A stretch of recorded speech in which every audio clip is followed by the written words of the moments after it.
రైతు మిత్రులకు నమస్కారం. నా పేరు జక్కుల తిరుపతి. మాది నాగపురి గ్రామం, చేర్యాల మండలం, సిద్దిపేట జిల్లా. నా యొక్క ఫోన్ నంబర్ వచ్చేసి 9302269724. నేను దాదాపుగా ఒక 10 సంవత్సరాల నుంచి నేను ప్రకృతి వ్యవసాయము, న్యాచురల్ ఫార్మింగ్ లేదా సేంద్రియ వ్యవసాయం ఏదైతే అంటామో దాన్ని నేను చేయడం జరుగుతుంది. సో ఈ వ్యవసాయంలో నేను అనేక రకాల దేశీ విత్తనాలు సేకరించి వ్యవసాయం చేయడం జరుగుతుంది. దాంట్లో నల్ల బియ్యము, తెల్ల బియ్యము ఇటువంటివన్నీ సేకరించడం జరుగుతుంది. సో వీటితో పాటు నేను ఎఫ్‌పిఓస్ కూడా ఏర్పాటు చేయడం జరిగింది.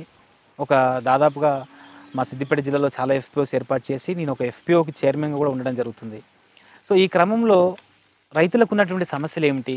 వాటిని ఎట్లా అధిగమించాలనే వాటితో నేను ప్రయాణం చేస్తూ ఉన్నాను. ఆ క్రమంలో మనం ఎంచుకున్నటువంటి వ్యవసాయం ఏదైతే ప్రకృతి వ్యవసాయము, సేంద్రియ వ్యవసాయం అంటున్నామో, దీంట్లో కొంతమంది మొదలుపెట్టి ఏదో ఒక చిన్న ఆశతోటో, లేకపోతే యూట్యూబ్‌లో వీడియోస్ చూసో వ్యవసాయాన్ని మొదలుపెట్టి ప్రారంభించి వాళ్ళకు కొన్ని నష్టాలు జరగగానే, సరైన విధానాలు పాటించకపోవడం వల్ల కొన్ని నష్టాలు రాగానే, మళ్ళీ ఈ వ్యవసాయమే అసలు మంచిది కాదు, దీంట్లో అసలు గిట్టుబాటు కాదు అని చెప్పేసి వెంటనే మళ్ళీ దుష్ప్రచారం కూడా మళ్ళీ మొదలు పెడతా ఉంటారు. అలా కాకుండా మనం ఏదైతే ప్రయాణం చేస్తున్నామో దీంట్లో సరైన అవగాహన పెంచుకున్నట్లయితే ఈ వ్యవసాయంలో కూడా మంచి లాభాలను కూడా మనం గడించి ముందుకెళ్ళే అవకాశాలు దీంట్లో ఉన్నాయి.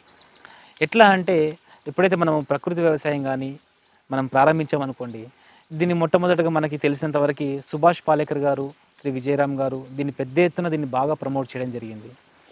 మరి సుభాష్ పాలేకర్ గారి గురించి చెప్పినప్పుడు చాలామంది నాకు చెప్పిన విషయం ఏంటంటే, మేము జీవామృతం రెగ్యులర్గా వాడుతున్నామండి, కానీ మాకు ఆశించిన దిగుబడి రావట్లేదు అనేది చాలామంది చెప్తా ఉంటారు.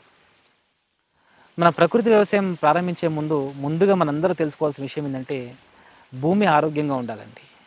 భూమి సారవంతంగా ఉండాలి.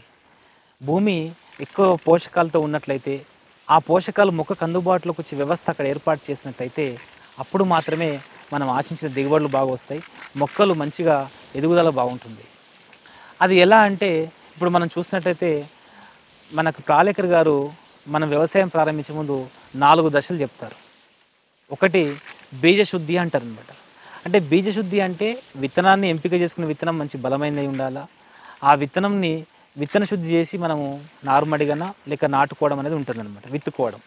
ఇది మొట్టమొదటిగా ఇది చాలామంది చేస్తున్నారండి. రెండవది బీజశుద్ధి తర్వాత అతను చెప్పేది జీవామృతం చెప్తారనమాట. చాలామంది జీవామృతం కూడా మొక్కకి ఇస్తూ ఉన్నారు.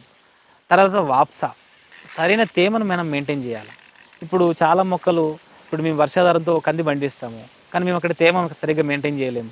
వర్షం ద్వారానే మాకు పండుతాయి కనుక దిగుబడి సరిగ్గా రాలేదనుకోండి, నేను ప్రకృతి వ్యవసాయం చేశానండి నాకు దిగుబడి రావట్లేదని చెప్పడానికి వీల్లేదండి.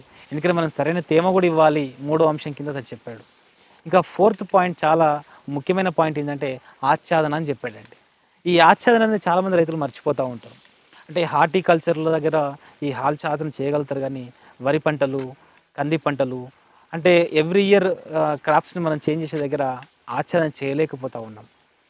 ముఖ్యంగా వరి పంట వేసే రైతులకి మనం ఏం చెప్తామంటే, పంట అయిపోయిన తర్వాత ఆ పంటను వచ్చే గడ్డిని తగలబెట్టకుండా, అంటించకుండా, లేదా గడ్డిని వేరే వాళ్ళకి అమ్మకుండా వాస్తవంగా ఆ గడ్డిని అక్కడే మనం కుళ్ళింపజేసినట్లయితే అప్పుడు కొంత సేంద్రియ కర్బనం డెవలప్ అవుతూ ఉంటుంది. మరి పూర్వం ఈ వ్యవస్థ ఏం చేసేవాళ్ళంటే, వారికి ఉన్న పశువులకి ఈ గడ్డిని తీసుకెళ్ళి వాళ్ళు ఇచ్చేవాళ్ళు. ఇచ్చిన తర్వాత ఆ గడ్డిని తిన్న తర్వాత ఆ పశువుల నుంచి మనకు పేడ రూపంలో మళ్ళీ ఎరువు వచ్చేది. ఆ పేడని మనము తగినంతగా కొంత కంపోస్ట్ చేసుకొని ఎరువుగా మార్చుకొని తిరిగి మనం పొలంలో చల్లేవాళ్ళం. ఇది ఒక సైకిల్ అనమాట. కానీ చాలామంది రైతులు ఏం చేస్తున్నారంటే కేవలం జీవామృతం మీద డిపెండ్ అవుతున్నారు. జీవామృతంలో ఏముంటాయండి? మన భూమికి మేలు చేసేటటువంటి కొన్ని కోటాను కోట్ల సూక్ష్మజీవులు ఉంటాయి. అదే జీవామృతం యొక్క సముదాయం. ఈ సూక్ష్మజీవులు ఏం చేస్తాయంటే భూమి లోపలికెళ్ళి భూమిలో ఉన్నటువంటి పోషకాలను తీసుకొచ్చి మొక్కకు అందించే పని ఈ సూక్ష్మజీవులు చేస్తాయి. సో మనకు దిగుబడి పెరగాలంటే నేల ఆరోగ్యం బాగుండాలి. నేల ఆరోగ్యం బాగుండాలంటే ఈ సూక్ష్మజీవులు బతకాలి. ఈ సూక్ష్మజీవులు బతకాలంటే వాటి యొక్క ఆహారము సేంద్రియ కర్బనం. మరి ఆ సేంద్రియ కర్బనం ఎక్కడి నుంచి వస్తుందండి భూమిలో? అది పశువుల ఎరువు ద్వారా, మనం కుళ్ళబెట్టినట్టు ప్రతి వస్తువు ద్వారా, ఆకులు గానీ, మనం తీసుకున్నట్టు మిగతా కొమ్మలు గానీ ఏదైనా సరే కుళ్ళబెట్టినట్టు ప్రాసెసర్ ద్వారా వచ్చినట్టు సేంద్రియ ఎరువులు ఏవైతే ఉంటాయో అది భూమిలో వేస్తే ఆ సేంద్రియ వాటిని తిన్నటువంటి సూక్ష్మజీవులు అవి బతుకుతూ మనకు కావాల్సిన పోషకాలు మొక్కకు అందిస్తూ ఉంటుంది.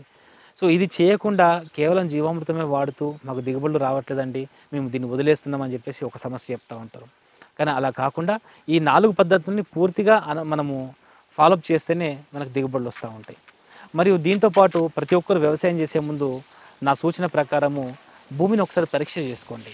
మీ దగ్గర నుండి సాయిల్ టెస్ట్ చేసుకుంటే సేంద్రియ కర్బనం ఎంత ఉంది, ఏ పోషకాలు దాంట్లో అందుబాటులో ఉన్నాయి, ఏ పోషకాలు అందుబాటులో లేవు, ఏవి ఎక్కువగా ఉన్నాయి, ఈ విషయం తప్పనిసరిగా రైతు తెలుసుకోవాలండి. ఈ పరిస్థితిని తెలుసుకొని భూసార పరీక్షను చేసుకోవాలి. అట్లాగే వాటర్ని కూడా అలా చెక్ చేసుకోవచ్చండి. ఈ వాటర్ భూమిని బట్టి కూడా మన యొక్క హీల్డింగ్స్ అనేవి దిగుబడి మనకు డిపెండ్ అయి ఉంటాయి. సో వీటిని చేసుకోండి. ఇంకా వీటితో పాటు మంచి రకం విత్తనం సెలెక్ట్ చేసుకుని వేసుకోవచ్చు. మనం వరి పంట లాంటివి ఇట్లాంటి ఎవ్రీ ఇయర్ క్రాప్స్ వేసినప్పుడు ప్రతి ఒక్కరు కూడా నవధాన్యాలని, అది వీలుగానప్పుడు జీలుగా కానీ జనుము కానీ పచ్చిరొట్ట పైర్లు వేసుకొని మనం వాటిని భూమిలోకి అంది దున్నితే కూడా మంచి సేంద్రియ కర్బనం మనకు పెరుగుతుంది. మేము దిగుబడి సుమారుగా మేము వైట్ రైస్ కానీ ఇట్లాంటివి అయితే 15 నుంచి మేము సుమారుగా 20 క్వింటాల మధ్యలో తీస్తున్నామండి దిగుబడి. సో ఇట్లా చేయడానికే మాకు సుమారుగా 3 ట్రాక్టర్ల నుంచి 5 ట్రాక్టర్ల పశువులు వేస్తూ ఉన్నాం.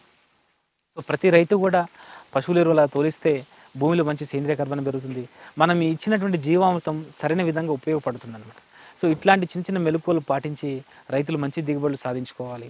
అదేవిధంగా అగ్రికల్చర్ యూనివర్సిటీస్ వాళ్ళ దగ్గరగా ఉన్నారనుకోండి, వాళ్ళ యొక్క సలహాలు కూడా తీసుకొని మీకు ఈ మధ్య ప్రతి వాళ్ళ దగ్గర కూడా ట్రైకోడర్మా విరిడి, సూడోమోనాస్ లాంటి ఈ జీవశిలీంద్ర రకాలు, తర్వాత ఈ బ్యాక్టీరియా లాంటివి ఇవన్నీ దొరుకుతూ ఉన్నాయి అనమాట. వీటిని కూడా వినియోగించుకొని కూడా మనము మంచి దిగుబడులు సాధించవచ్చు. ఇట్లా ప్రతి రైతు కూడా మంచి దిగుబడులు సాధించాలని చెప్పేసి మనం ఆశిస్తూ ఉన్నాం. నమస్కారం. మరిన్ని అప్డేట్స్ కోసం బ్యాక్ టు రూట్స్ యూట్యూబ్ ఛానల్ని సబ్స్క్రైబ్ చేసుకోండి.